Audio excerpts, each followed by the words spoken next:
The Pittsburgh Steelers have won 2 Super Bowls since 2004, and since then, there has been one mainstay for them. That, of course, was quarterback Ben Roethlisberger, and as we know, not everything lasts forever in sports. Big Ben is now retired and the Steelers have moved on. It will be a very tall task to replace Ben, and they also did not re-sign veteran corner Joe Hayden, among many other players. And in today's video, we are going to break everything down regarding the Pittsburgh Steelers in 2022 and a little beyond as well. We will break down why they are a boom or bust team and everything in between, and without further ado, let's begin.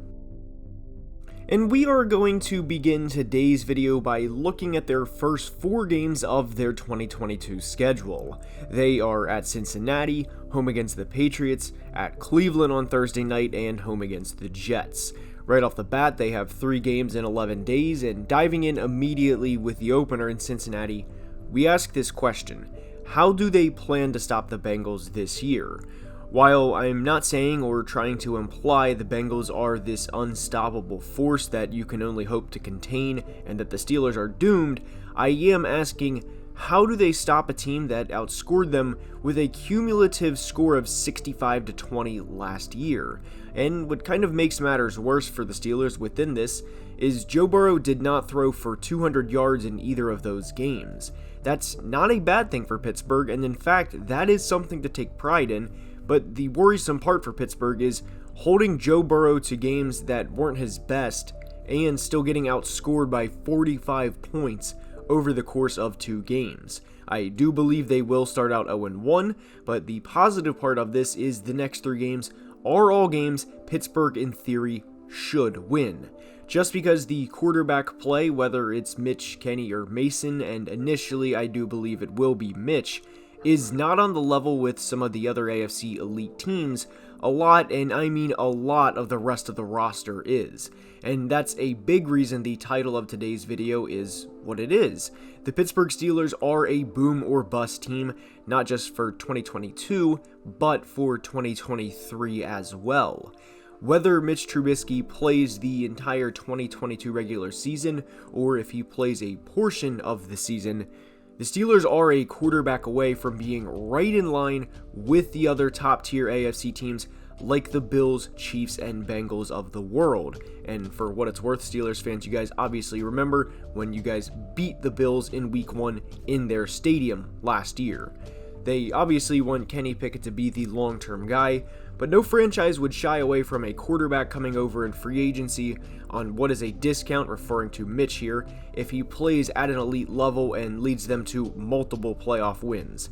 And that is way down the road, but the supporting cast, Mitch, or even Kenny when he eventually steps in, will be one of the best in the entire NFL. Najee Harris went for over 1,600 total yards in his rookie season.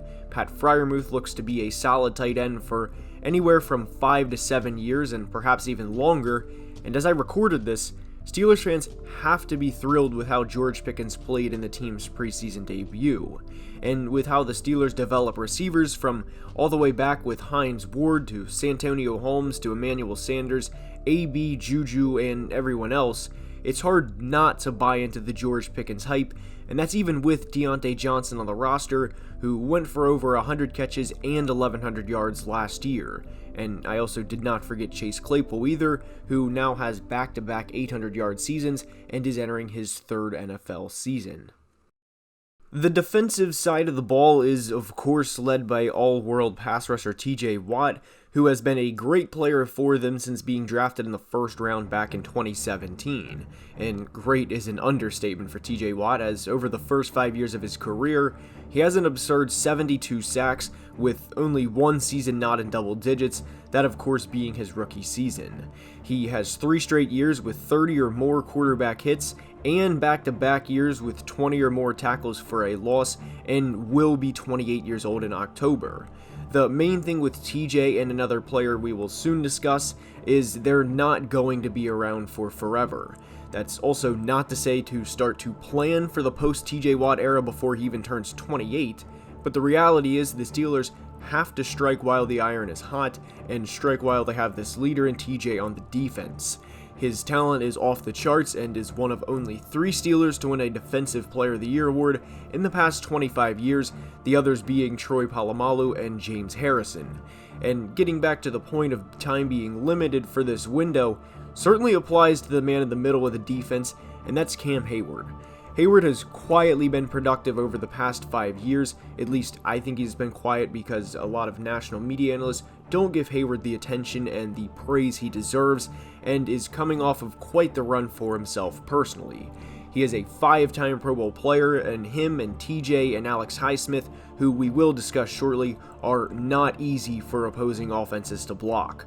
No offensive line in the NFL goes to bed Saturday night before they play the Steelers, breathes a sigh of relief and says, "We get the Steelers and it'll be nice to have an easier game for a change." Not at all. And Cam has been around since 2011, since he was drafted in the first round out of Ohio State. He is now 33 years old and is not getting any younger. Time is certainly ticking on his career, and just calling it what it is here, if Cam has a down year, whether it's due to father time catching up to him, or a tweak of a muscle we don't hear about, or any minor thing that could potentially derail a player's season, or just simply have them not play up to their full potential, the Steelers will probably make a business decision and let him go play elsewhere. The likelihood that Cam Hayward's final season as a Pittsburgh Steeler in 2022 is probably higher than some Yinzers would like to admit. That also does not definitely mean savor the 2022 season, and Cam is done after this year either, but it is something to monitor. As for Alex Highsmith, he is a player looking to make a big impact in 2022, and every sign points to him being able to do so. He had a good second season in which he had 6 sacks and 15 quarterback hits, and improved in every category statistically from his rookie season. What will benefit Highsmith greatly is playing opposite of TJ Watt and on the other side of Cam Hayward on top of that. Highsmith is in a perfect situation where even if he has a career year this year and has something out of this world like a 15+ sack season, teams will not double team him or prioritize him over TJ Watt. And what I have a concern with regarding the Steelers' future and why these next 2 years are championship or bust is Alex Highsmith, assuming he stays healthy of course, will get paid within the next 2 years, whether that's from Pittsburgh or from any of the other 31 NFL franchises. Realistically, I believe Highsmith will be in the 8 to 10 sack range this year and next year as well, and teams will pay big money for that. Perhaps more than the Steelers will be willing to offer, because when that time comes, they will have to start thinking about other players getting compensated, such as Chase Claypool and what to do with his future. Deontay Johnson will want another contract by then, and then they would also have in the back of their minds the contract outlook for Najee Harris and Pat Freiermuth on top of already paying TJ Watt a lot of money. Would they want to pay another pass rusher, and we'll say conservatively here, $15 or $17+ million per year? This is a couple of years down the road, yes, but the reality is teams can't pay everyone, and the Steelers have a lot of money already committed to Minkah Fitzpatrick and TJ, and I fear they wouldn't want to commit that same top dollar to Highsmith, forcing them to fill a need right in the middle of this core's run, because at the end of the day, guys, the NFL is a business. And given the NFL is a business, that not only applies to Highsmith, but the weapons on the offensive side of the football as well. I'm not going to discuss Kenny being that guy or not, because he is a rookie and the quarterback contract situation is nothing to worry about for a little while for the Steelers, but for the receivers and playmakers, it is. And when you have all of these guys within a few years span and guys who will understandably want to get paid, it makes it a true boom or bust window for the Pittsburgh Steelers.